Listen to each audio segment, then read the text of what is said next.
குறள் எண் 466 தெரிந்து செயல் வகை.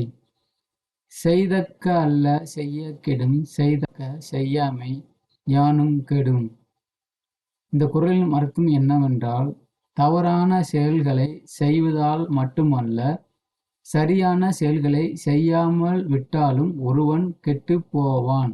எனவே சரியான காரியத்தை ஆராய்ந்து அதை உடனடியாக செய்வதே சிறந்த ஒன்றாகும். தவறு என்று தெரிந்தபின் அதிலிருந்து விலகுவதே நல்லதாகும். நல்ல காரியங்களை செய்யாமல் இருப்பதும் தீய காரியங்களை செய்வதும் தவறான ஒன்றாகும். நம்முடைய சிந்தனை தெளிவோடு தாமதிக்காமல் நல்ல காரியங்களை உடனடியாக செய்வதே நல்லதாகும். தீயவற்றை புறந்தள்ளி விடுங்கள், நல்லதையே செய்யுங்கள்.